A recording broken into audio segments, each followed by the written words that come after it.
In 2014, when Kevin Durant won the MVP trophy, he gave a speech that was so memorable and so unique for its rawness, its humility, and his tearful thanks of his mother and his childhood friends and all of his coaches and his teammates.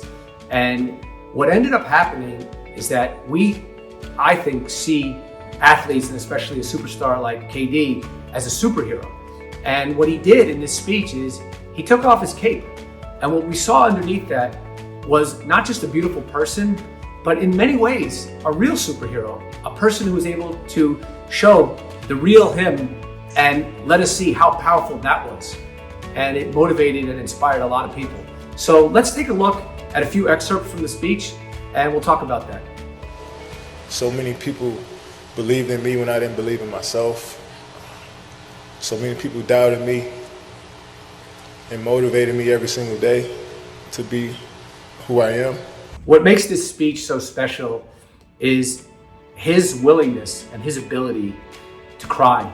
And when his voice cracks right off the bat, when he's talking about what motivated him, we feel the same emotion he feels. I've been through the toughest times with my family, but I'm still standing. There's a universality to someone's voice cracking when they feel very emotional about something. When KD talks about his love of basketball and why he plays the game, you see a whole other range of emotions. He's more authoritative about why he plays the game. There's a more sense of conviction in his voice. There's more confidence, less vulnerability. In the game of basketball, I play first off because I love it. I love to have fun. I love to run up and down the court. I told Grant Hill back there, I just got done playing against him, but as a second grader, I had a Piston Grant Hill jersey. That was the first time I walked into a gym, and that's why I fell in love with the game. KD uses humor by making fun of his teammates, and laughter breaks out in the audience, and it's very disarming because we're seeing yet another side of Kevin Durant that we didn't expect to see. Not only is he unexpectedly vulnerable and unexpectedly authoritative, but he's also funny. Serge, my ex next door neighbor, you still can't speak English, but I know what you're talking about. KD thanks his coach, Scott Brooks, in a way that takes gratitude and puts it on steroids.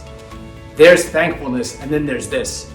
He specifically talks about how much Brooks believes in him and how sacrificial he is of his own success and his own credit, and how much he believes in him and how he's willing to be there for him at any time. And when we think about a basketball coach, we think about that key timeout or the big moment in the game, not that midnight text when your player is losing his confidence, and how important that is to coaching. And that gratitude just oozes through the speech. I thank you so much for being a part of my life, not just on the basketball court, but giving me talks about growing as a man first and a basketball player next. And I thank you so much. Scott Brooks, you mean the world to me. I love you. You as a man, I never met anybody like you, so selfless. You don't take the credit for nothing, even though you deserve all of it. I love you and your family for always taking me in, believing in me, texting me late at night when I was going crazy. Thank you. Thank you. KD has already given the most incredible speech, and now, as if it was a bullfight, he comes out and, like a matador, puts the final touch here by thanking his mother in a way that I think we can all relate to.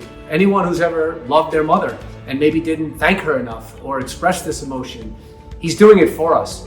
He's telling her that she's his rock, she's where he is. And when he says, "Mom, you should be the MVP, this is really your trophy," it's probably a moment where every mother who's ever heard this speech can sit and nod the way his mom did and feel that sense of pride that she felt. And when the camera flashes to her and we see her smile, this interaction between the two of them, the mother and the son, It's as powerful as anything I've seen in a long time, especially in sports. Everybody told us we weren't supposed to be here. We moved from apartment to apartment by ourselves. One of the best memories I had is when we moved into our first apartment. No bed, no furniture, and we just all sat in the living room and just hugged each other. Because that's what we thought we made it. And when something good happens to you, I don't know about you guys, but I tend to look back to what brought me here. And you wake me up in the middle of the night in the summer times, making me run up a hill, making me do push-ups, screaming at me from the sideline of my games at 8 or 9 years old. We wasn't supposed to be here. You made us believe. You kept us off the street, put clothes on our backs, food on the table.